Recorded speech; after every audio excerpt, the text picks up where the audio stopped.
الله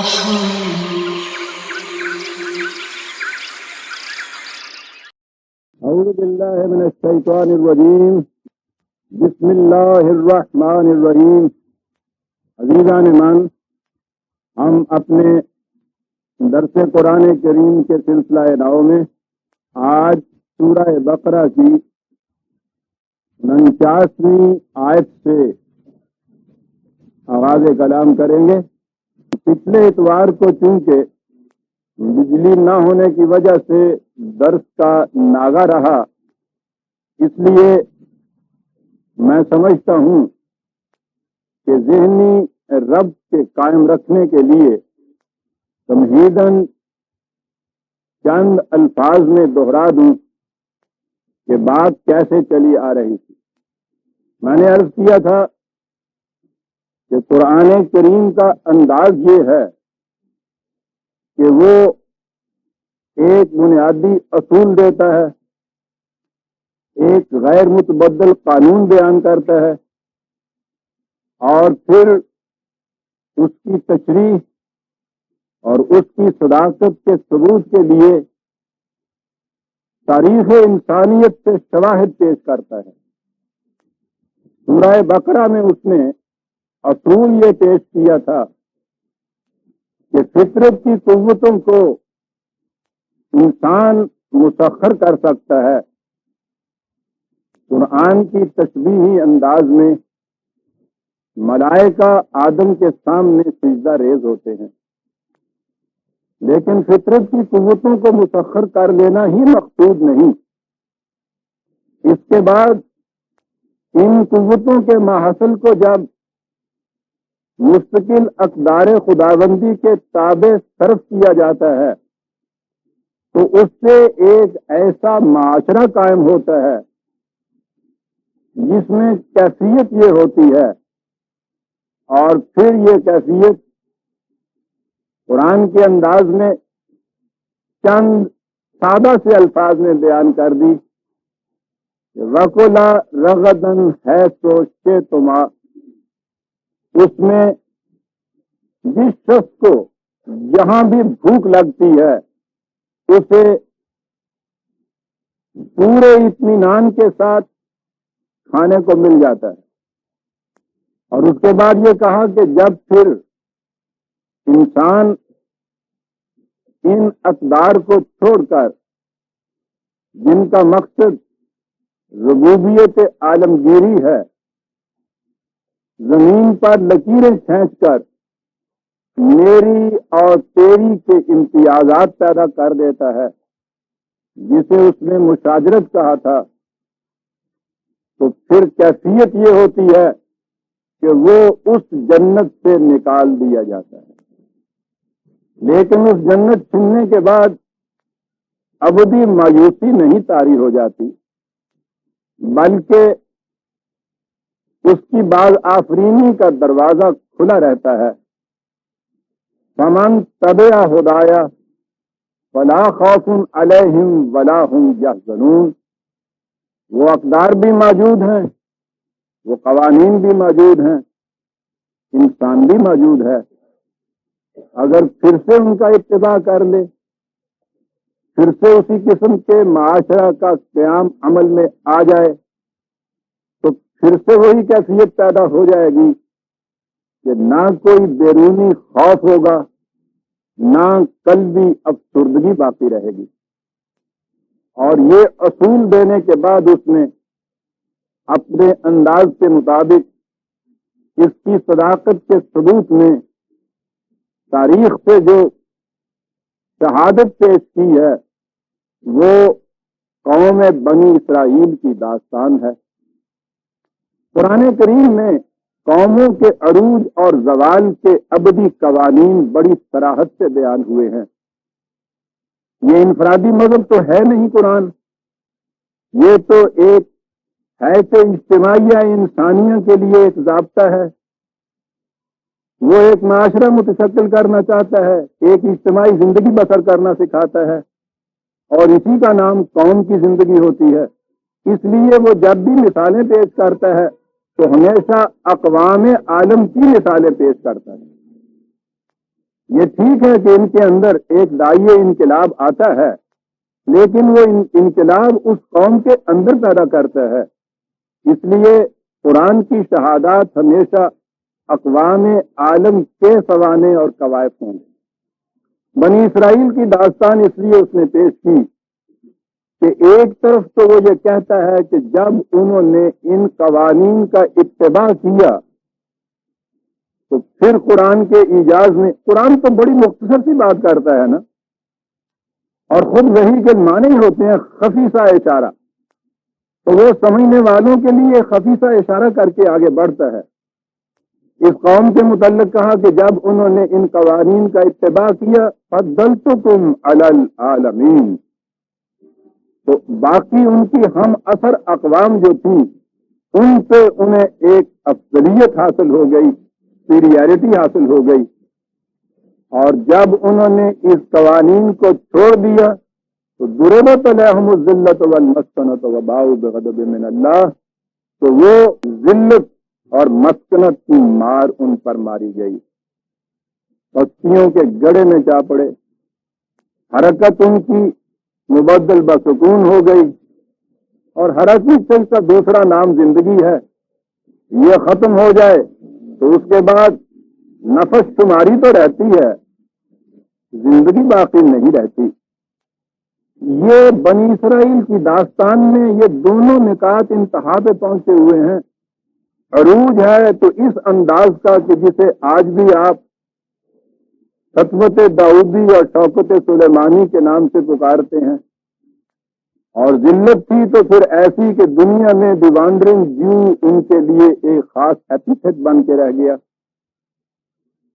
اور پھر اس لیے بھی کہ قرآن کی اولی مخاطب قوم عرب ان کے احوال و قوائف سے اچھی طرح واقف تھی، یہ انہی میں رہتے سہتے تھے، اور باقی دنیا میں بھی ان کی داستان کچھ ڈھکی چھپی نہیں تھی۔ ان کے تعارف کے لیے تمہیداً عرض کر دوں کہ حضرت یعقوب علیہ السلام یعنی حضرت ابراہیم علیہ السلام کہ جن کو مورث اعلیٰ قرار دیا جاتا ہے بنی اسماعیل اور بنی اسرائیل دونوں اقوام کا، ان کے پوترے حضرت یعقوب علیہ السلام یہ فلسطین میں رہتے تھے۔ آپ کو معلوم ہے کہ ان کے ایک بیٹے حضرت اسحاق جو تھے وہ تو فلسطین کی سرسبز و شاداب آبادیوں کے وارث قرار پائے تھے، اور دوسرے بیٹے نے تولیت کعبہ کی خدمت اپنے ذمے لی تھی، اور یہ تھا وہ ذبح عظیم، بہت بڑی قربانی جو انہوں نے دی تھی۔ تو یہ جو قوم فلسطین میں آباد ہوئی، حضرت یعقوب علیہ السلام کا لقب اسرائیل تھا، خدا کا مجاہد۔ ان کے بیٹوں میں سے ایک کا نام یہودا تھا، اور بنی یامین، ان دو قبائل نے فلسطین میں سکونت اختیار کی، اور باقی 10 قبائل جو تھے وہ دوسری جگہ آباد ہوئے۔ یہ جو 2 قبیلے فلسطین میں تھے، یہودا کی نسبت سے انہیں یہودی بھی کہا گیا، اور باقیوں نے اپنے آپ کو بنی اسرائیل کہلایا، لیکن آگے چل کر ان دونوں کا یہ امتیاز ختم ہو گیا، اور ان سب کو یا یہودی کہا جانے لگا یا بنی اسرائیل کہلائے یہ لوگ۔ یہ جو 10 قبائل باقی تھے 10 ٹرائب اسرائیل کے، ان کے متعلق تو تاریخ میں پتہ ہی نہیں چلتا کہ ان کے ساتھ ہوا کیا۔ یہ جو 2 قبیلے تھے وہاں بسنے والے، حضرت یوسف علیہ السلام انہیں بآ شوکت و حشمت اپنے والد سمیت مصر میں لے گئے تھے۔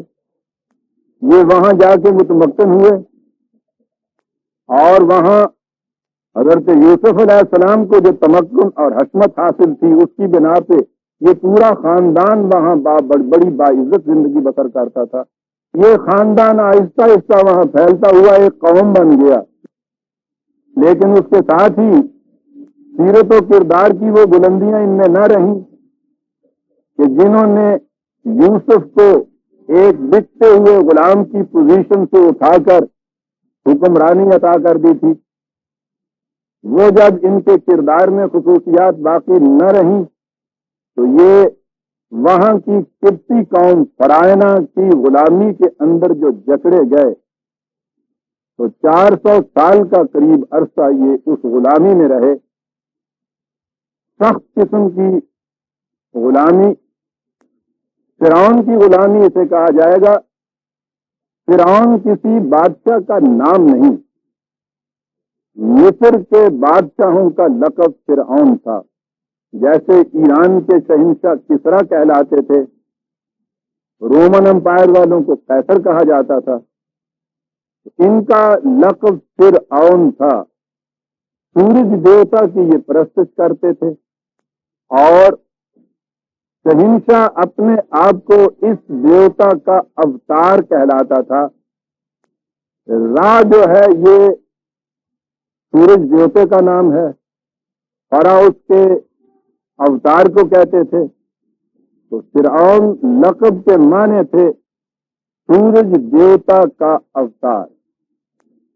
پھر ان کا اقتدار کتنا تھا، بلکہ استبداد کس قسم کا تھا، تو اس کے لیے تو آج کل فرعونیت، آج تک فرعونیت ضرب المثل بنی آ رہی ہے.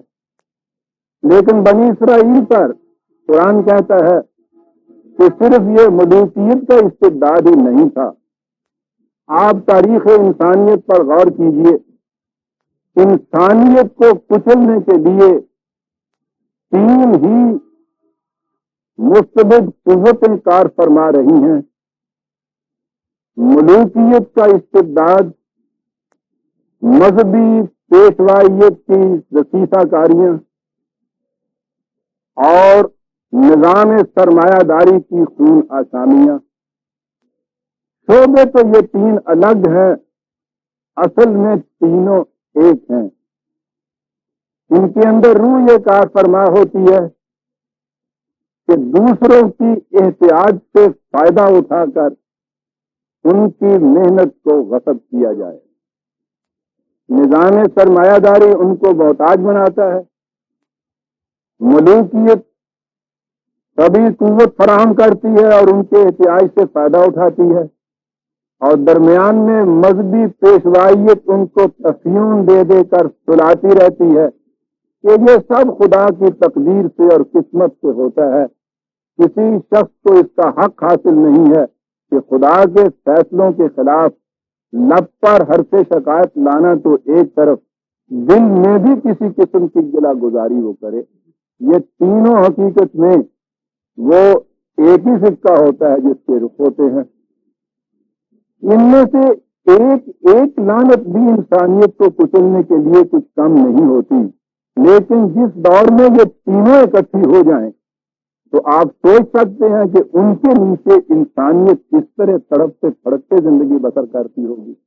بنی اسرائیل کے ساتھ مصر میں یہی ہوا. فرعون ملوکیت کا مجسمہ، حامان مذہبی پیشوائیت کا نمائندہ، اور قارون سرمایہ داری کے نظام کا ترجمان، اور تینوں یکجا، اور ان کی غلامی میں بنی اسرائیل کی مظلوم قوم. آپ نے دیکھا کہ قرآن اپنے اس دعوے کی صداقت میں جو شہادت تاریخی لایا ہے وہ کتنی جامع ہے. الگ الگ اقوام کو آپ دیں گے تو ان میں یہی قوتیں کار فرما ہوں گی. یہاں ایک ایسی قوم ہمارے سامنے آتی ہے کہ جن کے اوپر ان تینوں مستبد قوتوں کا پورا جال ان کے اوپر چھایا ہوا تھا. یہ ہے وہ دور جس سے ابتدا کرتا ہے قرآن داستان بنی اسرائیل کی. وَإِذْ نَجَّيْنَاكُمْ مِنْ آلِ فِرْعَوْنَ يَسُومُونَكُمْ سُوءَ الْعَذَابِ. دور وہ ہے کہ جس میں 400 سال کی غلامی کے بعد ان میں صاحب ضرب کلیم پیدا ہو گئے.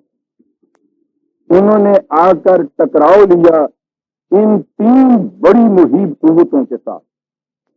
اس سے آپ نے یہ بھی دیکھ لیا ہوگا کہ حضرات انبیاء کرام علیہم السلام محض ذات کہنے کے لیے نہیں آیا کرتے تھے.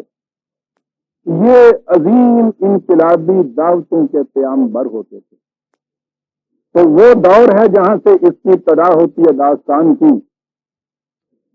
انہیں بتایا یہ جاتا ہے کہ اپنی تاریخ کے اس دور کو یاد کرو کہ جب تم فرعون کے پنجہ استبداد میں اس طرح جکڑے ہوئے تھے. یسومونکم سوء العذاب، عجیب لفظ ہے یسومونکم، کے معنی ہوتے ہیں ڈھونڈ ڈھونڈ کر کسی کے خلاف عذاب کی اور سزا کی اور تباہی کی تدبیریں اختیار کرنا، تلاش کر کر ڈھونڈ ڈھونڈ کر یہ چیزیں لانا. اب اس میں سب سے بڑی چیز جو بتائی ہے قرآن نے وہ یہ ہے کہ یذبحون ابناءکم ویستحیون نساءکم.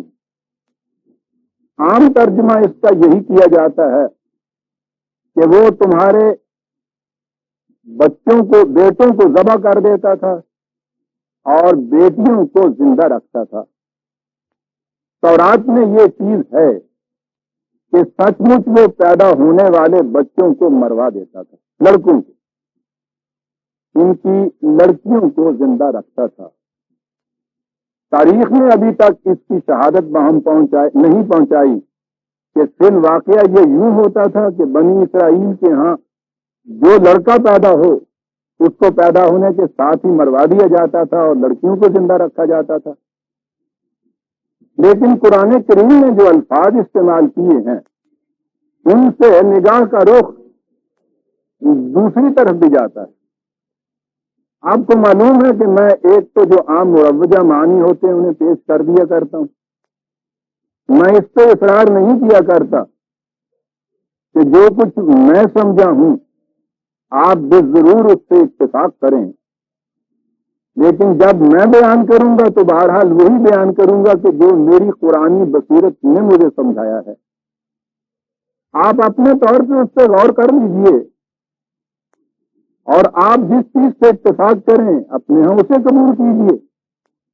ذبح ابناء عربی زبان میں بھی اور قرآن کریم میں بھی ذبح کے معنی سچ مچ گلا کاٹنا نہیں ہوتا.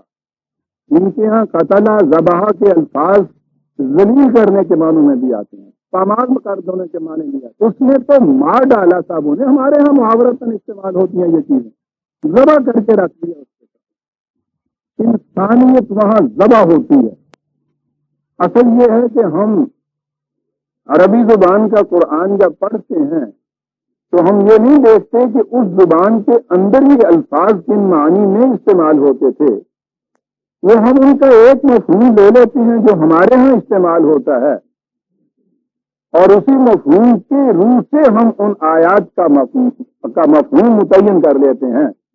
ورنہ اگر عربی زبان سے ہی پوچھا جائے تو وہ بتائے گی کہ یہ مفہوم اس سے زیادہ وسعت اپنے اندر رکھتا ہے. ابنائے قوم آپ استعمال کرتے ہیں آج بھی، اس کے معنی ہوتا ہے کہ قوم کے اندر جوہر مردانگی رکھنے والے افراد، انہیں کو ابنائے قوم کہا جاتا ہے. حالانکہ معنی اس کے ہاں قوم کے بیٹے ہی ہوں گے، قوم کے ایسے افراد کہ جن میں جوہر مردانگی ہو. انہیں وہ اس طرح سے دبا کے رکھتا تھا کہ وہ ابھر نہیں نہ پائے، انہیں ذلیل کرتا تھا اور آگے بڑھاتا تھا انہیں کہ جن میں اس قسم کے مردانگی کے خصائص نہ ہوں. عام محاورے کے اعتبار سے جسے کہتے ہیں کہ زنانہ پن جن کے اندر ہو. میں اپنی بیٹیوں اور بہنوں سے معذرت چاہوں گا کہ قرآن یہ نہیں کہتا ہے کہ عورت ہونا یا عورت کے اندر کی خصوصیات جو ہیں ان کو کسی طرح سے حقارت کی نگاہ سے دیکھا جائے. اس کے نزدیک مرد اور عورت دونوں انسان ہیں اور یکساں واجب الاحترام. میں نے بات کی ہے ان قوموں کی ذہنیت کی اور زبان کے اعتبار سے جو ایک چیز مروج چلی آتی ہے اس کے اعتبار سے. مستقل قوتیں قوموں کو تباہ کرنے کے لیے کرتی ہی یہ ہے. قرآن کریم نے خود یہ چیز بتائی ہے کہ یہ کرتا کیا تھا فرعون. یاد رکھیے کسی قوم کو خواہ وہ غلامی کے شکنجے میں بھی کیوں نہ جکڑی ہوئی ہو، اپنے استبداد کے جوئے کے نیچے رکھنا بڑی تدبیر چاہتا ہے اور یہ وہ تدبیر یہ ہوتی ہے کہ اس قوم کے اندر ابھرنے والے افراد جو ہیں ان کو ابھرنے نہ دیا جائے اور مقرر بنایا جائے ان میں سے انہیں، وہ جنہیں ہمارے ہاں کی پہلی سیاسی اصطلاح میں ٹوڈی بچہ آیا ہے کہا کرتے تھے، جو ان کے مطلب کے لوگ ہوں، انسانیت کے جوہر سے عاری، انہیں مقرب بنایا جائے، انہیں بڑھایا جائے، تاکہ یہ بھی معلوم ہو کہ اس قوم کو حق نمائندگی دیا ہوا ہے ہم نے۔ انگریز کے دور کی تاریخ ہمارے ہاں کی نئی نسل کے تو سامنے ہے نہیں، بدقسمتی سے نہ ہی ہم نے کوئی ایسی تاریخ مرتب کر کے دی ہے، ورنہ انہیں معلوم ہوتا کہ خود تاریخ پاکستان کے دور یہ لوگ کیا کیا کرتے تھے، یہ حاکم قوم کیا کیا کرتی تھی، کس قسم کے ہمارے افراد کو آگے بڑھایا کرتی تھی، دنیا کو بتایا کرتی تھی کہ ہم نے تو انہیں اتنی بڑی نمائندگی دی ہوئی ہے، بلند ترین مناصب جو تھے وہ ان کو دے دیے جاتے تھے، لیکن چن چن کے ان افراد کو کہ جن میں جوہر مردانگی نہ آنے پائے، اور جس میں ذرا سا بھی انہیں نظر آتا تھا کہ حریت کے جوہر پائے جاتے ہیں، وہ اس طرح سے ان کو فلپ کر دیتا تھا، جیسے ہمارے ہاں کے بڑے بڑے باغوں کے مالی، انہوں نے اپنی شکل کے اوپر پودوں کو بنایا ہوا ہوتا ہے، اور اس پودے میں سے کوئی کونسل جو ان کے نقشے سے ذرا الگ ہٹ کے سر ابھارتی ہے، ایک دم کینچی سے اس کو فلپ کر دیتا ہے۔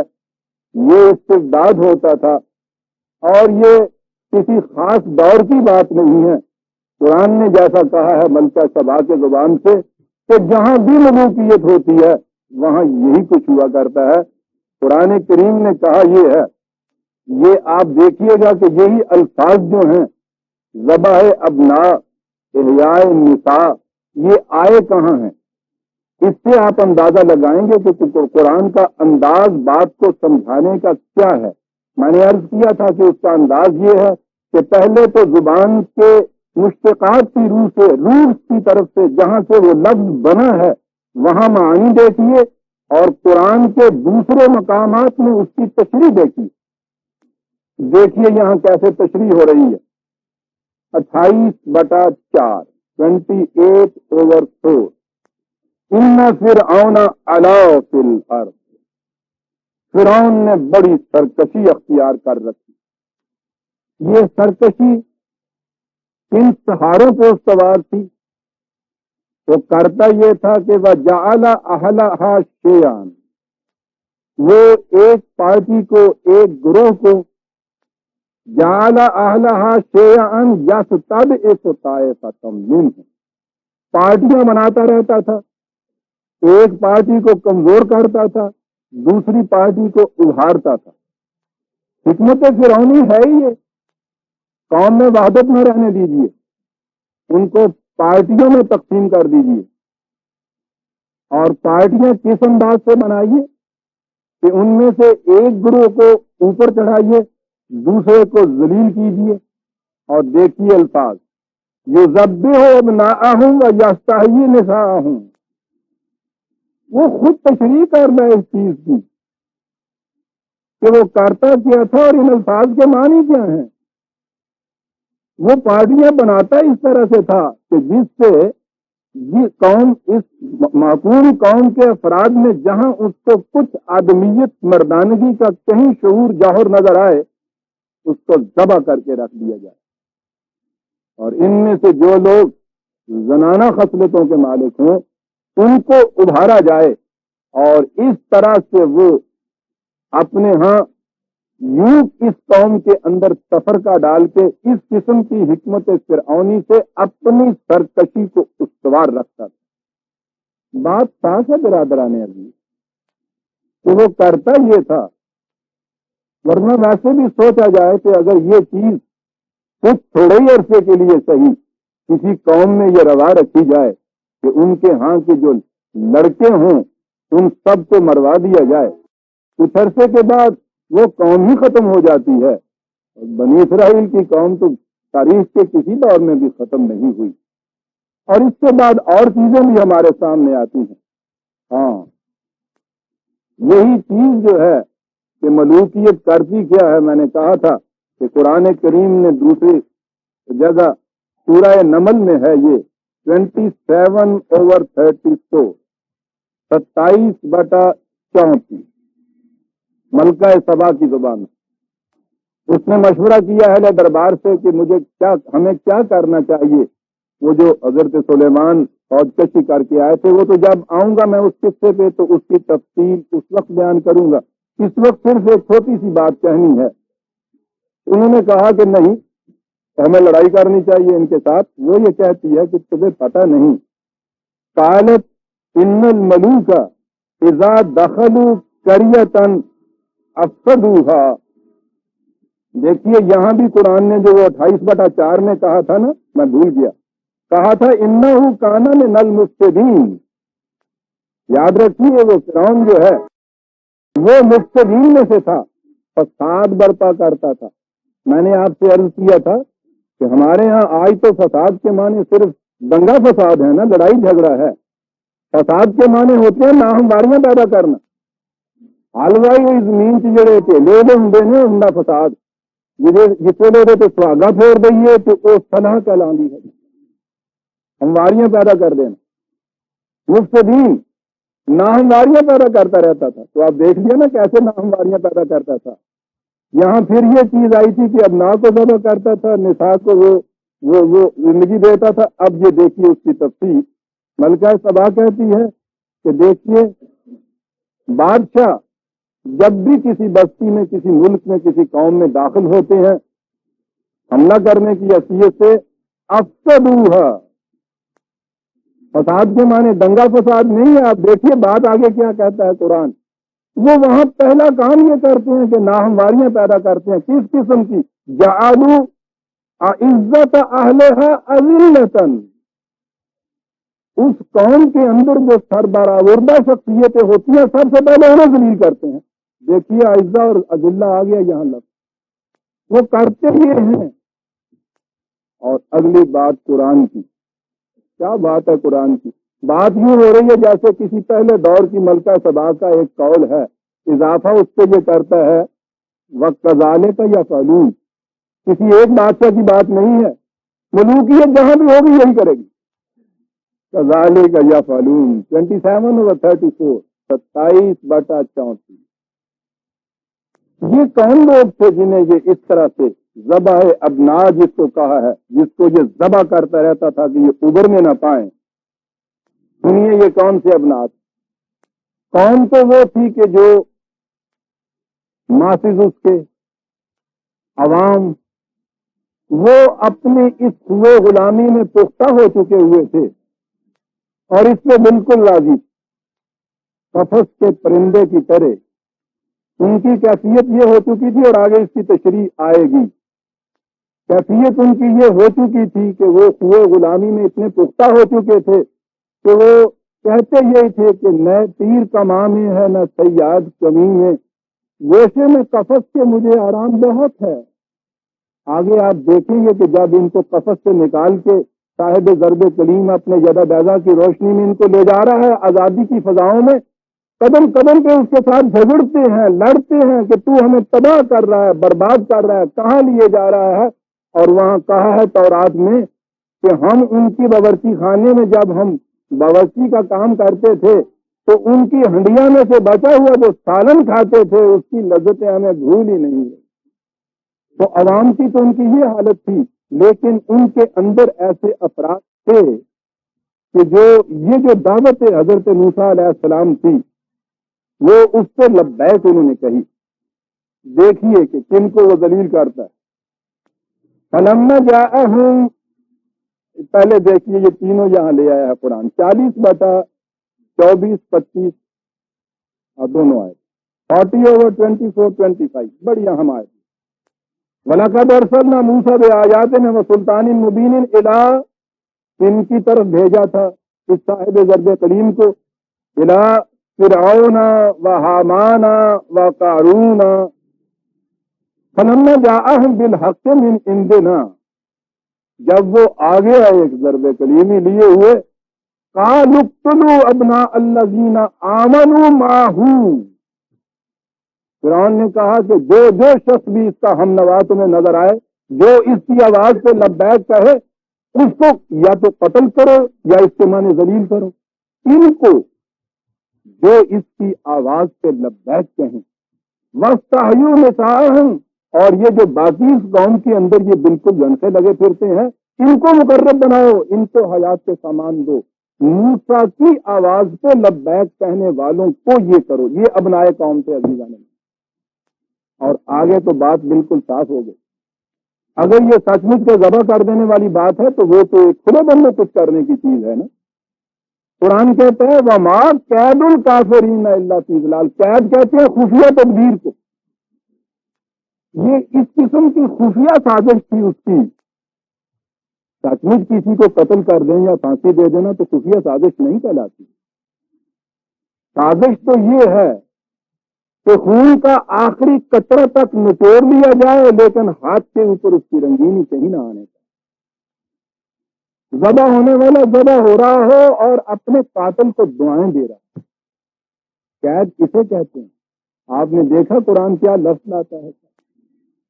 یہ ایک خفیہ تدبیر سی اس کی، جس کی روح سے وہ ایسے ابنائے قوم کے جن کے متعلق اسے خدشہ تھا کہ وہ دعوت موسوی علیہ السلام کے اوپر لبیک کہہ کے خطرے کا موجب بن جائیں گے، ان کے متعلق خفیہ تدبیریں ایسی کرتا تھا کہ ان کو ذلیل و خوار رکھا جائے، پیچھے رکھا جائے، کچل کے رکھ دیا جائے، اور یہ کہنے کے لیے تو کہ ہم تو اس قوم کے ساتھ زیادتی نہیں کرتے ہیں، ان افراد کو جن کے متعلق اس قسم کا کوئی خطرہ نہ ہو انہیں بڑھایا اور چڑھایا جائے۔ جعلوا عزت اذلہ، ملوکیت کرتی یہ ہے کہ جن میں ذرا سی بھی وہ نمود کی صلاحیت دیکھتی ہے کچل کے رکھ دیتی ہے۔ یہ تھی 40/25 کہ جو لوگ حضرت موسیٰ کی دعوت پر ایمان لانے والے ہوں ان کو کچل کے رکھ دو، پھر بات صاف ہے۔ میں سمجھتا ہوں کہ اس کے بعد بہرحال میری قرآنی بصیرت نے جس نتیجے پر پہنچایا ہے، آپ دیکھ رہے ہوں گے کہ میں نے اس کی تائید میں قرآن کی شہادات پیش کی ہیں کہ یہ بات سچ مچ ان لڑکوں کو قتل کر دینے کی نہیں تھی، بلکہ ابنائے قوم کو ذبح کرنے کی بات تھی، کچلنے کی بات تھی، اور قوم کے اس قسم کے طبقے کو بڑھانے اور چڑھانے کی بات تھی۔ کہا کہ یاد رکھو فرعون ڈھونڈ ڈھونڈ پر تم پر عذاب لایا کرتا تھا، اور سب سے بڑا عذاب یہ تھا کہ تمہاری قوم کے سر بر آوردہ افراد کو ذلیل کرتا تھا اور اس قسم کے افراد کو چڑھاتا تھا۔ اذ نجیناکم، بات یہاں سے شروع کی، ہم نے تمہیں اس کے اس عذاب سے نجات دلائی۔ نظر آتا ہے کہ یہ بات اس دور سے شروع ہوئی ہے جب یہ مصر سے نکل کے فلسطین کی وادیوں میں چلے گئے اور وہاں آزادی کی فضا میں پرکشا ہوئے۔ اگلا لفظ ہے وفی ذالکم بلاء من ربکم عظیم، ترجمہ اس کا پھر یہ کیا جاتا ہے کہ تم اس سے بہت بڑی بلا میں گرفتار تھے۔ اگر وہ پہلا دور ہے جس میں وہ فرعون کی غلامی کے اندر جکڑے ہوئے تھے تو اسے تو بلا کہا جائے گا، لیکن یہاں تو آگے ہے من ربکم عظیم، اپنے رب کی طرف سے ایک بلا کے اندر تھے، تو رب کی طرف سے تو بلا نہیں آتی۔ قرآن نے تو واضح طور پہ کہا ہے کہ جو مصیبت بھی تمہارے اوپر آتی ہے بما کسبت ایدیکم، وہ تمہارے اپنے ہاتھوں کی لائی ہوئی ہوتی ہے، خدا تو کسی کو مصیبتوں میں مبتلا نہیں کرتا۔ اس کی وجہ بھی یہ ہے یہ جو لفظ بلا ہے عربی زبان کا لفظ ہے اور ہم پنجابی زبان کی بلا سمجھنے آئی۔ ہمارے ہاں تو بلا، ابتلا، مبتلا ایک ہی معنی میں استعمال ہوتا ہے۔ بلا کے معنی عربی زبان میں ہوتا ہے گردش دے کے کسی کا پہلو بدل دینا۔ پہلی کیفیت تمہاری غلامی کے زمانے کی یہ تھی کہ فرعون یہ کچھ کرتا تھا، ہم نے ایک گردش دی اور اس گردش سے جو تمہارا پہلو بدلا ہے دیکھو تو صحیح خدا کی طرف سے کتنا بڑا انعام ہو گیا۔ یہ ٹھیک ہے کہ گردش دینے میں دونوں چیزیں آ جاتی ہیں، قوم کے اپنے ہاتھوں کی لائی ہوئی تباہیوں سے بھی ایک گردش ہوتی ہے کہ جتنے انعامات خداوندی ہیں وہ سارے چھن جاتے ہیں اور ذلت ہوتی ہے، یہ بھی ایک بلا ہے۔ اور اگر ذلت کی گڑے میں گری ہوئی ہے کوئی قوم اور اس میں سے نکل کے ایک گردش سے دوسری اس کی پہلو وہ لیتی ہے انعمت علیکم واذکروا نعمت اللہ کی، یہ نعمت کی چیز ہے۔ تو بلا کے معنی گردش کے ہوتے ہیں. یاد رکھیے اگر بری حالت سے اچھی حالت میں آتا ہے تو یہ انعام ہے, اور اگر اچھی حالت سے بری حالت کی طرف لے جاتی ہے وہ گردش تو یہ تباہی اور عذاب ہے جسے قرآن کرا دے.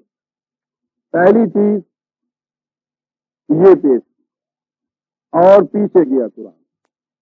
بڑا عجیب ڈرامائی انداز ہوتا ہے قرآن کا. عزیزان مان اگر اس نقطہ خیال سے بھی دیکھا جائے کہ یہ کہانی کا بیان کیسے کرتا ہے. ایک تو یہ انداز ہوتا ہے نا کہ شروع سے بات لی جائے اور اس کے ساتھ ساتھ آخر تک چلایا جائے. یہ نریشن جو ہوتا ہے واقعاتی ہوتا ہے, ڈرامائی نہیں ہوتا. ڈرامائی ہوتا ہے کہ کسی کلائمیکس سے بات شروع کی جائے اور اسی کے اندر سے پیچھے لے جائے, کبھی وہاں سے ایک لنک آگے جا کے پھر ملا دے. اور یوں جو محاکاتی تصویر سامنے آتی ہے اس میں ایک تنوع ہوتا ہے, ذہن بور نہیں ہوتا اس سے. بہرحال یہ دوسری بات ہے. قرآن کے جہاں یہ انداز آئیں گے میں عرض کروں گا کس انداز سے وہ بات کرتا ہے. عجیب کتاب ہے ادبی نگاہ سے. وہاں کی بات ہو رہی ہے کہ جب یہ کچھ کہا ذرا اس سے پیچھے چلو تو صحیح. وقت وہ آ گیا تھا کہ حضرت موسیٰ علیہ السلام اس قوم کو اپنے ساتھ نکال کے لے آئے اس مصر. وہاں بھی بڑی دلچسپ بات ہوئی. انہوں نے آ کے میں سمجھتا ہوں چند الفاظ میں یہ میں بیان کر دوں حضرت موسیٰ علیہ السلام کی بات کہ یہ کہاں گئے, کیسے آئے. پیدا تو مصر میں ہوئے, پرورش فرعون کے محلات میں پائی تاکہ بساط سیاست کی مہرہ بازیوں سے بھی واقف ہو جائیں, ورنہ غلام قوم کا یہ فرد اسے یہ مواقع نصیب نہیں ہو سکتے تھے. کسے معلوم ہو کہ ملوکیت کرتی کیا ہے, کیا کرتی ہے. اور اس کو تو نبرد آزمائی کرنی تھی. اتنی بڑی ملوکیت سے ضرورت تھی کہ جسے آپ محلاتی سیاست کہتے ہیں اس سے بھی واقفیت ہو.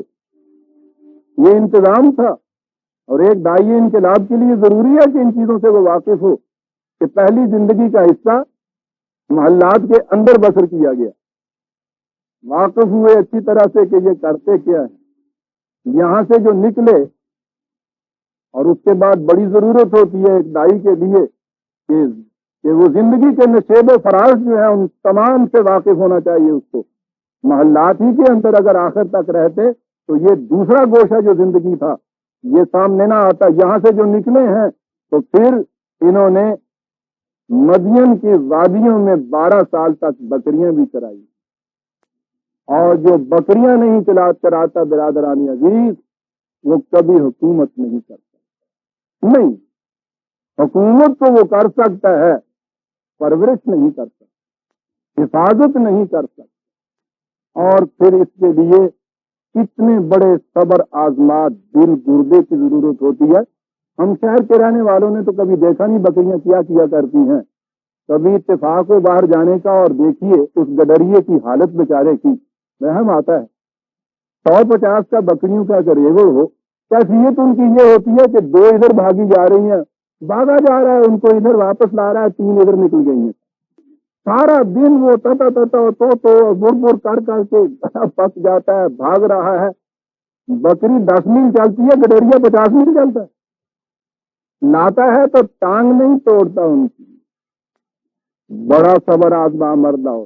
غصہ تو اتنا آتا ہے, لیکن وہ غصہ ایسا ہی ہوتا ہے جیسا ماں کا غصہ ایک بگڑے ہوئے بچے پہ ہوتا ہے. مارتی ہے تو اس انداز سے کہ چوٹ زیادہ نہ آ جائے. یہ ہے عزیزان من.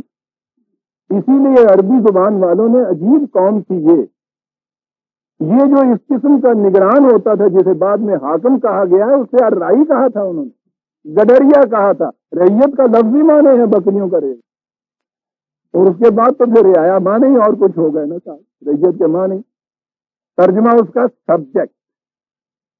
اب دیکھتے ہیں کس طرح سے سبجوگیشن اس کے اندر آتا ہے. عربی زبان میں یہ بات نہیں تھی. بڑی آزاد قوم تھی, انہوں نے لفظ اس کے لیے ریت اختیار کیا تھا. یہ رائی ہے. 12 برس تک اس مرحلے میں سے گزارا. یہاں سے یہ پتا چلا کہ محنت کشوں پہ کیا گزرا کرتی ہے, اور اس سفر کی تو ابتدائی اس سے ہوئی تھی. میں کیا کروں کہ بات جو آتی ہے قرآن کی تو چھوڑنے کو جی نہیں چاہتا. مصر میں دیکھا کہ ظلم اور استبداد کی کیا انتہا ہے۔ وہاں سے بھاگے، سب سے پہلے مدین کے باہر پیاؤ پر آئے۔ اس زمانے میں غلہ بانی، مویشی چرانا یہی معیشت کا ذریعہ ہوا کرتا تھا۔ بستی کے باہر ایک چشمہ تھا، چشمے کے کنارے ایک درخت تھا۔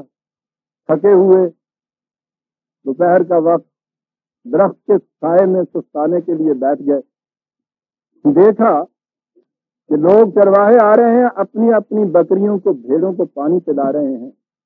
دو لڑکیاں ہیں، قرآن کے الفاظ عزیزہ نے مان، کہ جن کی کیفیت یہ ہے کہ بکریاں پیاس کے مارے پانی کی طرف جا رہی ہیں اور وہ ان کو روک کے پیچھے ہٹا رہی ہیں۔ یہ دیکھ رہے ہیں کہ یہ کیوں نہیں آگے جانے دیتی۔ انہوں نے پوچھا ان سے کہ بیٹی تم یہ کیا کر رہی ہو، انہیں کیوں نہیں آگے جانے دیتی؟ بچیوں نے کہا کہ ہم غریب گھرانے کی بچیاں ہیں، گھر میں کوئی مرد طاقتور بھی ہے نہیں جو قوت بازو سے کچھ کر سکے، باپ بوڑھا ہے، ہم دونوں بچی ہیں۔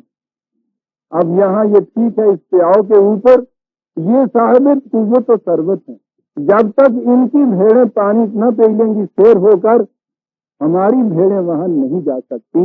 ہم روک رہے ہیں کہ پیاسی رہ جائیں، مار تو نہ دی جائے۔ جس نے اتنی بڑی بھیڑوں کی رکھوالی کرنی تھی وہ کیسے سن لیتا؟ خاموشی سے اٹھا، ان کی بکریوں کو لیا، خود جا کے پانی پلایا۔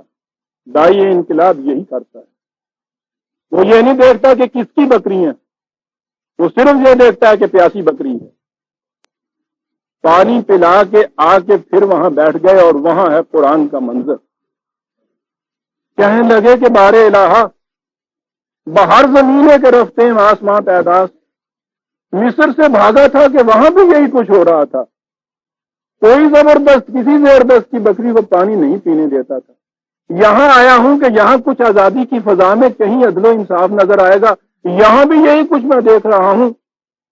اب اس کے بعد وہاں یہ ہے کہ بارے الہا، تو اپنی ہی طرف سے کوئی چیز رہنمائی کی دے تو پھر یہ کچھ سمجھ سکتی ہے، میرے بس کی بات تو نظر نہیں آتی۔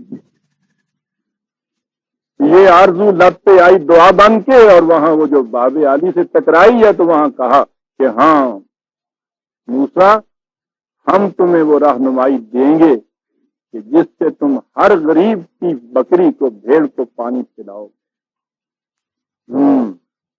پھر بات میں سے بات نکلی۔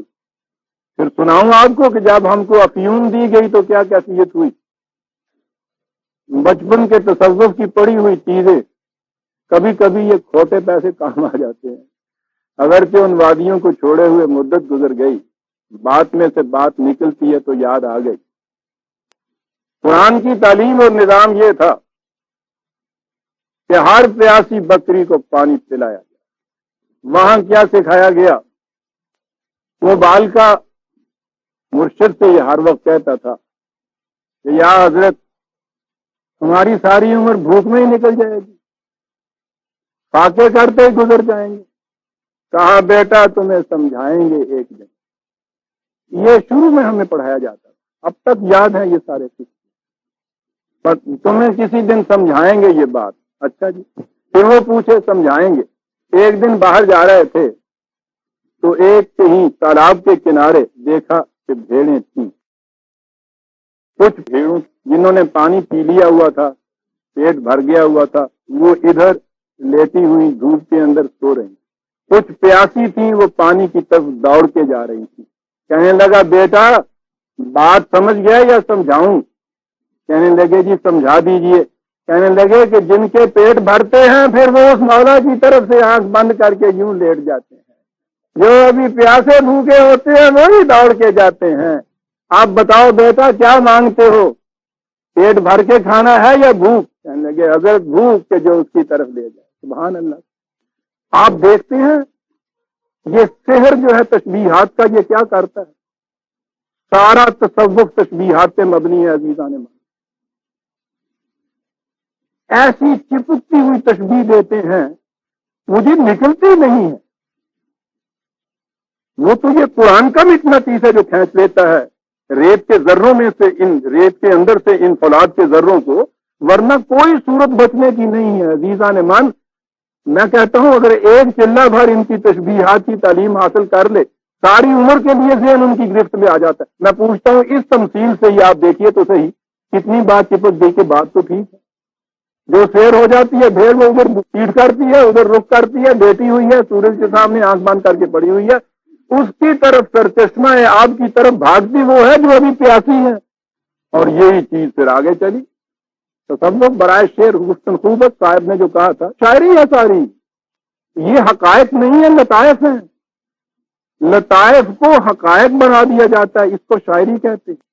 اور پھر شاعری یہ آئی کہ تفیدن و نہ رسیدن کے لذت دارت، ہاں تڑپتے رہنا پہنچنا نہیں، یہ زندگی خوشا دلے کے بدم بال محمل استحنور، ساری عمر محمل کا پیچھا کرتے ہوئے گزر جائے، ہاتھ نہ پڑ جائے اس کے اوپر.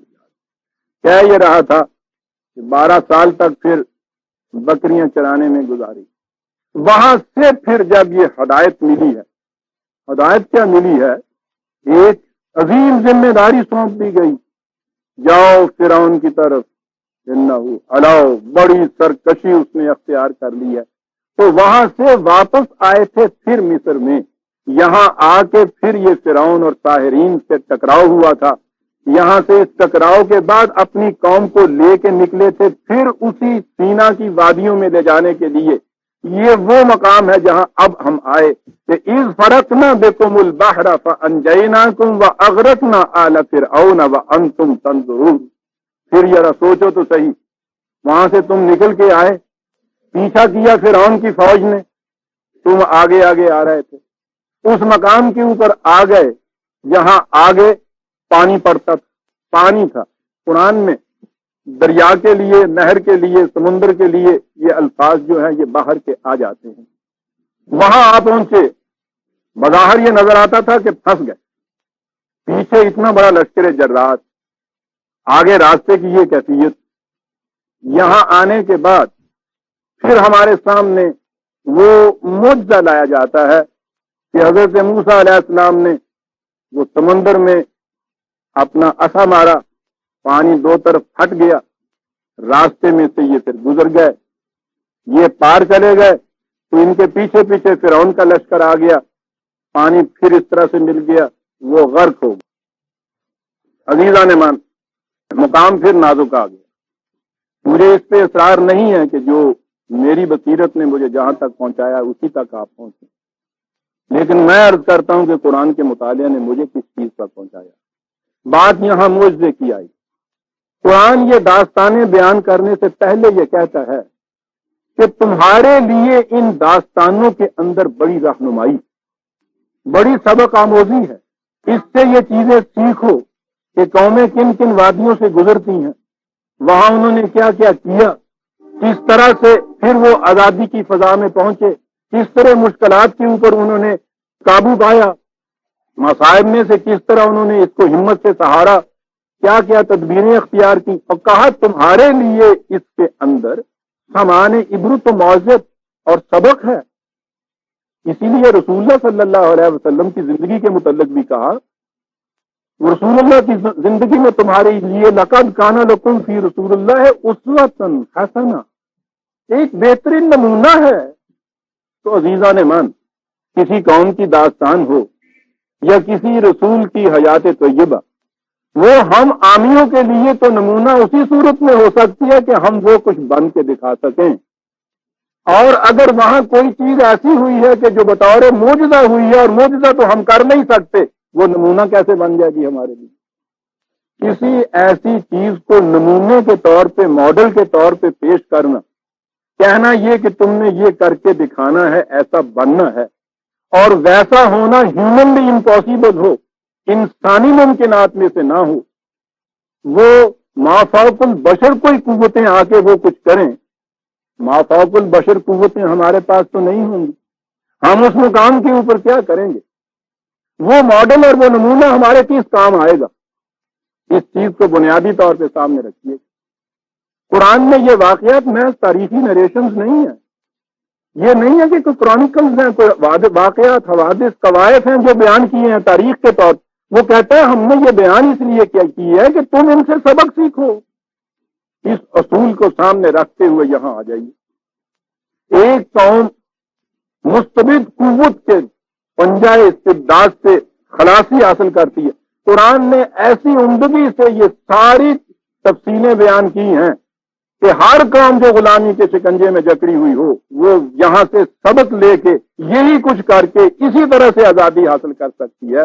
لیکن اگر اس میں مقامات ایسے آتے ہوں کہ جو انسانوں کے امکان میں نہ ہوں تو وہ چیز ہمارے لیے سبق آموز نہیں ہو سکتی۔ یہ تو میں نے اصول بیان کیا، مجھے حق نہیں پہنچتا اگر قرآن اس کی تائید نہ کرتا ہو۔ قرآن اس کی تائید کرتا ہے، اور سنیے کیسے کرتا ہے۔ وہاں وہ پہنچے ہیں، سمندر کے کنارے نہیں پہنچے۔ تورات میں یہی تھا کہ سمندر کے کنارے پہنچے، عصا مارا، پھٹ گیا۔ آپ یہ سن کے حیران ہوں گے کہ تورات کا اب لیٹسٹ نسخہ جو شائع ہوا ہے، ٹرانسلیشن اس کا انگلش میں، امریکہ میں یہودیوں کی جو آرگنائزیشن ہے بہت بڑی، انہوں نے اسے شائع کیا ہے۔ پہلا حصہ اس کا چھپ کے آ چکا ہے۔ اس کے اندر جہاں یہ واقعہ آیا ہے اس میں انہوں نے یہ لکھا ہے کہ اس وقت تک غلط سمجھا جا رہا تھا کہ یہ حضرت موسیٰ اپنی قوم کو لے کے سمندر میں سے پار گئے۔ یہ وہ مقام تھا، آپ کو معلوم ہے کہ یہ ریڈ سی آج تو نہر سویز ملا رہی ہے نا اس کو میڈیٹرینین سے، دائرہ روم سے، یہ تو کل کی بات ہے۔ یہاں آ کے آگے خشکی آ جاتی تھی، اور یہ آخری حصہ تھا اس پانی کا۔ آخری حصے میں پانی کی کیفیت یہ تھی کہ مد جزر آتا تھا، پانی اوپر چڑھتا تھا تو وہاں تک آ جاتا تھا، پیچھے مڑتا تھا تو پھر پانی لوٹ جاتا تھا، جگہ نیچے دلدل کی سی رہ جاتی تھی، گیلی جگہ رہ جاتی تھی۔ انہوں نے یہ لکھا ہے کہ یہ اس مقام سے لے کے پار گئے تھے جہاں سرکنڈا اگا ہوا تھا، اور اسے آج بھی سی آف ریڈ کہا جاتا ہے۔ یہودیوں کے اپنے شائع کردہ نسخہ تورات کے اندر اب یہ چیز لکھی ہوئی کہ مقام وہ تھا کہ جہاں پانی آتا تھا، ہٹتا تھا، جگہ خالی رہ جاتی تھی تو دلدل ہوتی تھی، وہاں سرکنڈا اگا ہوا تھا، سی آف ریڈز اس کا نام ہے۔ یہ یہودیوں نے آج کہا ہے اور لکھا ہے کہ اب تحقیقات نے ہمیں اس مقام پہ پہنچایا ہے۔ عزیزان من، 1400 سال پہلے قرآن نازل ہوتا ہے، جب یہ تاریخی تحقیق کسی انسان کے سامنے نہیں آئی ہوئی۔ دنیا کی کسی تاریخ نے اس سے پیشتر یہ کوئی چیز ایسی نہیں لکھی تھی کہ یہ کس طرح سے پار گئے تھے، کہاں سے گئے تھے، کیفیت کیا تھی جہاں سے یہ پار گئے تھے۔ سنیے عزیزان من، انہی مقامات سے تو پتہ چلتا ہے کہ اس کتاب کا سرچشمہ انسانی فکر اور تجسس نہیں ہے۔ انسانی فکر اور تجسس تو ابھی کل تک اسی نتیجے پہ پہنچائے ہوئے تھی کہ انہوں نے پھر واقعہ سمندر میں وہ اپنا عصا مار کے 2 حصوں میں اس کو تقسیم کیا تھا۔ 44/24 44/24 ہم نے موسیٰ سے کہا فَأَسْرِ بِعِبَادِ لَيْلًا، ان کو راتوں رات لے کے نکل جاؤ، اِنَّكُمْ مُتَّبَعُونَ، تمہارا پیچھا کیا جائے گا، لیکن ہم تمہیں بتاتے ہیں راستے کا نشان کہ کہاں سے لے کے جانا۔ غور سے سنیے بے، وَاتْرُكِ الْبَحْرَ رَهْوًا، یہ ایک لفظ رہون عربی زبان میں کہتے ہیں جہاں پانی آئے اور پھر ہٹ جائے، کبھی زمین نیچے آ جائے، کبھی زمین اوپر آ جائے۔ کراچی میں سمندر کے کنارے آپ دیکھیے گا، یہ زمین کا اونچا اور نیچا ہونا، زمین تو ویسے وہاں ہی رہتی ہے، لیکن جب وہ پانی چڑھتا ہے تو جہاں آپ کھڑے ہوتے ہیں معلوم ہوتا ہے کہ اس سے یہ زمین نیچی ہو گئی۔ پیچھے جاتا ہے پانی تو زمین جیسی ابھر کے آتی ہے۔ راون کے معنی ہوتا ہے کسی چیز کا چڑھ کے آگے بڑھنا پھر لوٹ کے چلے جانا، زمین کا ابھر کے اوپر آ جانا اور نیچے چلے جانا۔ وَاتْرُكِ الْبَحْرَ رَهْوًا، پانی میں اس مقام میں سے گزر، پانی کو اس مقام میں سے چھوڑ کہ جہاں یہ پیچھے ہٹا ہوا ہو، زمین ابھری ہوئی ہو تمہارے سامنے۔ اور دوسرے مقام نے تو بات اور بھی واضح کر دی، 20/77 20/77 وَلَقَدْ أَوْحَيْنَا إِلَىٰ مُوسَىٰ أَنْ أَسْرِ بِعِبَادِي فَاضْرِبْ لَهُمْ، ہم نے موسیٰ کو یہ بتایا کہ کدھر سے ان کو لے جانا ہے، لے جاؤ ان کو، فَاضْرِبْ لَهُمْ طَرِيقًا فِي الْبَحْرِ يَبَسًا، یہ یبس، یہ بوسط تو آپ بھی جانتے ہیں، خشکی کو کہتے ہیں، ان کو لے کے جا اس مقام سے جہاں راستہ خشک ہو گیا ہوا، جہاں پانی خشک ہو گیا ہوا، یبسن۔ اب اس کے بعد قرآن کی ان شہادات کے بعد بات کے سمجھنے میں دشواری کیا رہتی ہے برادران عزیز؟ جہاں وہ الفاظ آئے ہیں عصا کے، ضربہ کے معنی مارنے کے لیے ہوئے ہیں، جب وہ آئیں گے وہاں تو میں وہاں عرض کروں گا کہ یہ بات کہاں سے لی تو یہ ساری ہم نے تورات سے۔ تو مشکل یہ ہے کہ قرآن کے الفاظ کو ہم نے نہ تو عربی زبان کی اشتقاق کی روح سے وہ سمجھا، نہ قرآن کے دیگر مقامات سے اس کی تشریح چاہی ہم نے۔ کہتا یہ کیفیت تھی، وہاں سے نکال کے لے گا۔ معلوم ایسا ہوتا ہے کہ اس کے بعد جو پیچھے سے یہ لشکر آیا ہے، تو جو لشکر دوسرے کا تعاقب کیا کرتا ہے وہ نہ تو ان کا انتظار کرتا ہے، اور نہ وہ جو جوش ہوتا ہے انتقام کا ان کو زیادہ سمجھ بوجھ میں رکھتا ہے۔ اندھا دھند جسے کہتے ہیں، گھستے چلے جاتے ہیں، گھستے چلے گئے۔ وہ اس کے بعد وہ جو تھا مد کا وقت تھا، چڑھتا ہوا پانی تھا، ایسے وقت میں وہ اندر گئے ہیں، اس لیے وہ پانی میں ڈوبے ہیں۔ یہ راون اور یبسن کے مقام کے اوپر قرآن نے کہا کہ یہ گئے تھے، وہ غرقہ کا مقام آ گیا ہوا ہے، راون میں یہ مقام آ سکتا ہے، یہاں سے چلے گئے۔ یہ راستے کا دوسرا مقام بتایا، کہا کہ ہم نے تو یہ کیا، اتنے بڑے عذاب علیم سے تمہیں چھڑایا، ان طریقوں سے ایک تمہیں ہادی طریقت دیا، نہایت عمدہ رائی، اتنا بڑا دانش مند ہوش مند، کس طرح تمہیں محفوظ مقامات میں سے لے کے آزادی کی فضاؤں میں لے آیا۔ ایک ہی پیغام اس کا تھا کہ جھکنا ہے تو صرف ایک آستان پہ، اور وہ ہیں قوانین خداوندی، خدا کے قوانین کے سامنے جھکنا ہے، کسی اور کے سامنے نہیں۔ یہ کیا چیز ہے کسی اور کے سامنے نہیں؟ خدا سے بڑے نیچے کسی کے سامنے بھی جھکیں گے تو دو صورتیں اس کی ہوں گی، یا تو فطرت کی قوتوں کے سامنے جھکیں گے، جیسا کہ انسان نے اپنے ابتدائی دور میں کیا، پریمیٹیو ایج کے اندر یہ فطرت کی قوتوں کو دیوی دیوتا بناتا تھا۔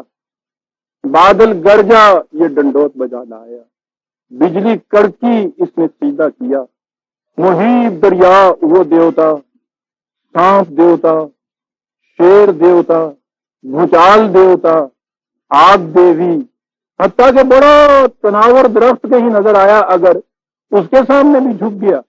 ڈرتا تھا انسان، نہتا تھا۔ ابھی ٹول میکنگ کی سٹیج نہیں آئی تھی جہاں اس نے اوزار بنانے سیکھے تھے، یہ تو اس دور میں آ کے اس نے پھر مسخر کرنا شروع کیا نا۔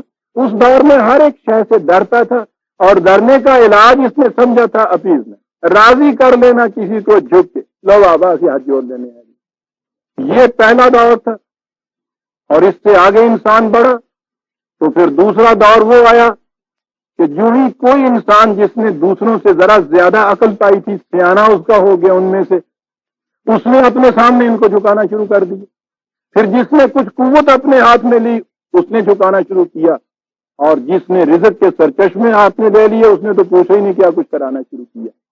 انسان یا فطرت کی قوتوں کے سامنے جھکا، اگلے دور میں انسان کے سامنے جھکا، فطرت کی قوتوں کے سامنے جھکا، مقام آدمیت سے گر گیا، اس لیے کہ ملائکہ تو اس کے سامنے سیدھا ریز ہوئے تھے، اور انسان کے سامنے جھکا تو انسان تو برابر ہیں سارے، اپنے برابر کے سامنے جھکنا شرف انسانیت میں ذلت آ گئی، اور اسی کو شرک کہتے ہیں۔ اور عزیزان ایمان، شرک اسی لیے ناقابل عفو جرم ہے کہ اس میں شرف انسانیت کی تذلیل ہوتی ہے، خدا کا تو کچھ نہیں بگڑتا، انسان اپنے مقام سے گر جاتا ہے، ورنہ خدا واللہ غنی عن العالمین، ایک چھوڑ کر 10 آپ معبود مانتے چلے جائیے، اس کی قوت و جبروت میں تو ذرا سا بھی فرق نہیں پڑتا۔ وہ تو یہاں کی بادشاہتیں ہوتی ہیں کہ ایک ہی مملکت میں رہتے ہوئے اگر آپ کسی دوسرے کے متعلق ذہن میں لائیں کہ وہ بھی ہو سکتا ہے حاکم، تو اس میں تزلزل آتا ہے، خدا کی مملکت میں تو تزلزل نہیں آتا۔ اس لیے یہ نہ سمجھیے کہ اگر انسان خدا کے علاوہ کسی اور کے سامنے جھکتا ہے تو اس سے خدا کو بہت تیش آ جاتا کہ ہیں ساڈے ہندے ہوئے گل اندا چودھری سے کرتا ہے گا، یہ کچھ مینا سزت خدا را کچھ نہیں اس کا بگڑتا۔ یاد رکھیے عزیزان من، دین کی تعلیم یہ ہے کہ وہ انسان کو اس کے صحیح مقام سے متعارف کرا دیتا ہے، اور جو چیز اس کے خلاف جاتی ہے اس کی انتہا شرک ہے کہ انسان یا اپنے سے پست قواعد فطرت کے سامنے جھکے، اپنے ہاتھوں کی بنائی ہوئی مورتیوں کے سامنے جھکے۔ مورتیاں دو قسم کی ہوتی ہیں، پتھر کو تراش کے بھی آپ مورتی بتاتے ہیں، اپنے ہاتھوں سے انسانوں کو بھی آپ مورتی بنا کے رکھ دیتے ہیں اوپر اور پھر جھکتے ہیں۔ تمہارے ہی بنائے ہوئے یہ سارے حاکم ہوتے ہیں عزیزان من، تمہیں تو تم کے سوا کوئی کچھ نہ کہتا تھا، حضور ہم نے بنایا جناب ہم نے کیا، تو خود بنا کے اور اس کے بعد جھکتا ہے اس کے سامنے۔ ان کی قوت کا راز تمہارے جھکنے کے اندر ہوتا ہے۔ ای خدا تا سجدہ اش کر دی خدا، تو یکے اندر قیام آئی فنا، تیرے جھکاؤ سے ان کی قوت ہے، تم اٹھ کے کھڑے ہو جاؤ برف کے تودے کی طرف پگھل جائیں گے۔ لہذا کسی انسان کا کسی دوسرے کے سامنے جھکنا تذلیل انسانیت ہے، یہی شرک ہے عزیزان۔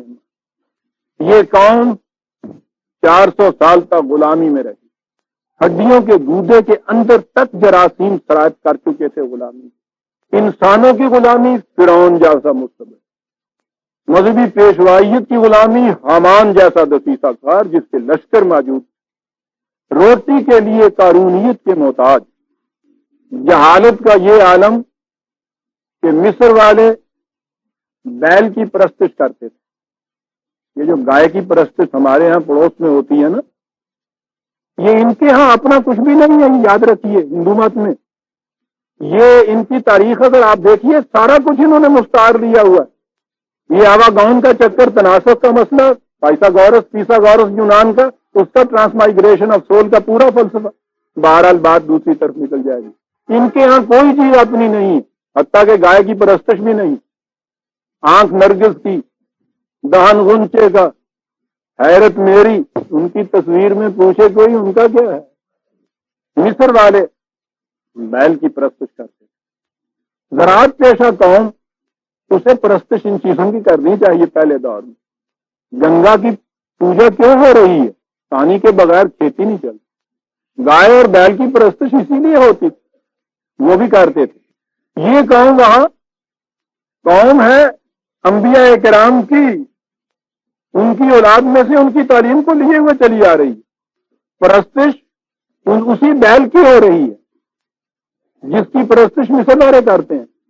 آپ دیتے ہیں کہ غلام کا اپنا مذہب کوئی نہیں ہوتا، قوت فرما روا معبود اوس، اور اگر کہیں ہوتا بھی ہے تو اس کے بعد دین و دانش را غلام ارزاں دہد، دین و دانش دونوں چیزیں دیکھتا ہے، دین و دانش را غلام ارزاں دہد، قیمت کیا لیتا ہے؟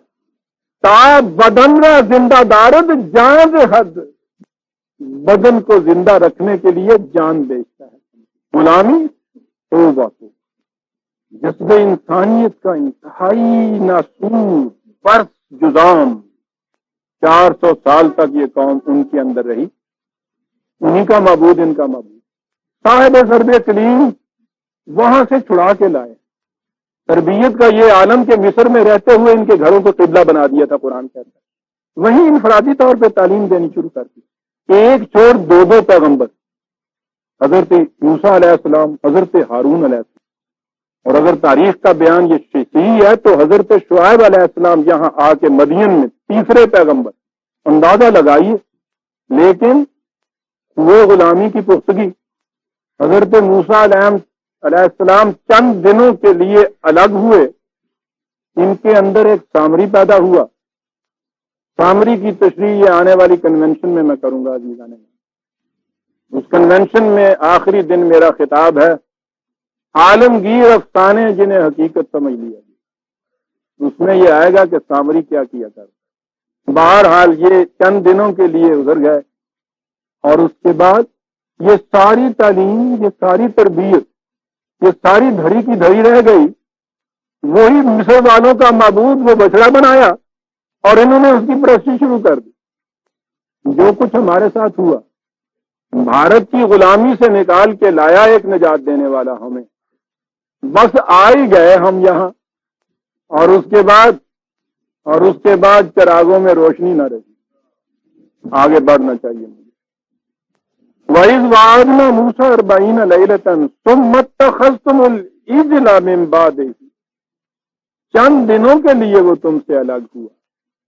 دیکھیے قرآن ایک بات کہتا ہے کہ تمہاری رجت کاکری پیچھے لوٹ جانا اس مقام کا تھا، انتہا چیز ہو گئی نا، تو چھوٹی چھوٹی چیزیں بتاتا تو بات نہ بنتی، انتہا پہ پہنچایا کہ ایک ہی نقطہ تھا جو اتنے عرصے تک تمہیں سمجھاتا رہا کہ اپنے ہاتھوں کی بنائی ہوئی مورتیوں کے سامنے نہیں جھکنا، اور تمہاری کیفیت یہ کہ چند دن کے لیے وہ الگ ہوا تو تم اس کے بعد فوراً اسی انتہا پر پہنچ گئے، انسان ہو کے ہاتھوں کے بنائے ہوئے بچڑے کے سامنے جھک گئے۔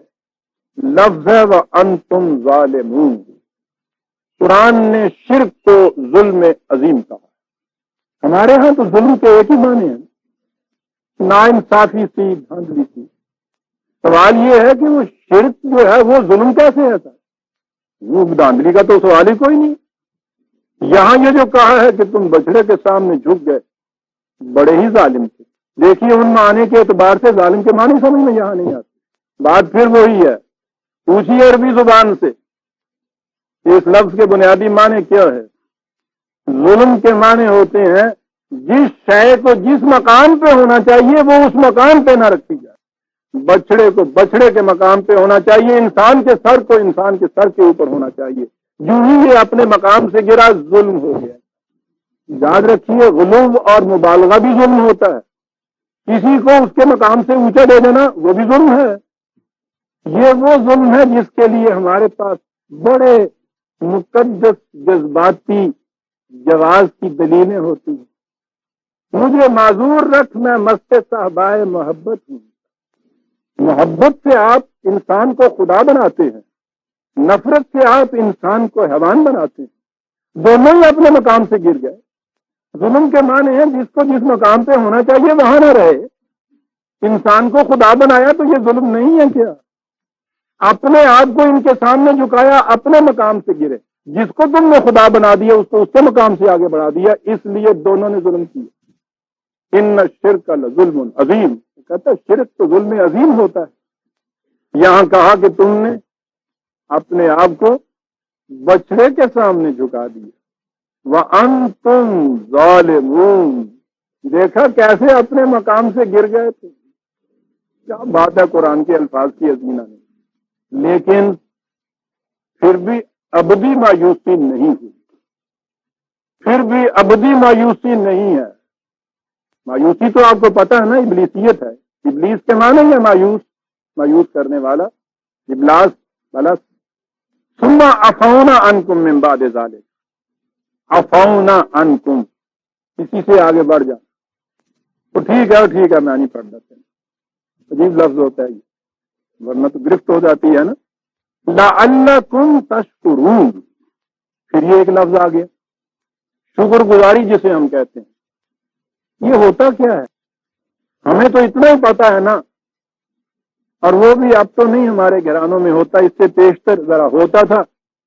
روٹی کھانے کے بعد یا اللہ تعالیٰ شکر الحمدللہ، یہ ہوتا تھا خوشی کا۔ ایک اور شکر ہوتا تھا، یہ اعلیٰ بھائی شکر ہے جی گزر دیا کہاں شکر ہوں گا۔ لعلکم تشکرون، بات کیا ہوئی؟ کیوں تمہیں باز آفرینی کا موقع دے دیا؟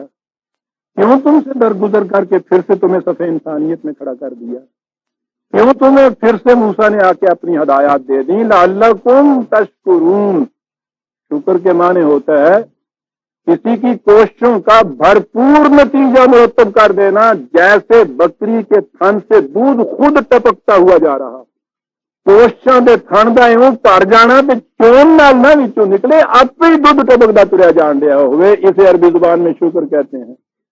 موقع پھر باہم پہنچا دیا کہ آؤ اپنی صلاحیتوں کی اس طرح نشو و نما کرو کہ یہ نہیں کہ بمشقت تمہیں تکلیف کر کے ان کو نچوڑ کے باہر لانا پڑے، اس طرح سے اتنی نشو و نما یافتہ یہ چیز ہو کہ اس کے اندر سے خود نتائج ٹپکتے چلے جائیں۔ اس لیے ہم نے پھر تمہیں باز آفرینی کا موقع دے دیا۔ آیت 52 تک ہم برادران عزیز آ گئے۔ 53 آیت سے ہم آئندہ لیں گے۔ 3 منٹ میں نے آپ سے مانگ کے لیے ہیں۔ اہم اعلان ہے، ربنا تقبل منا انک انت السمیع العلیم۔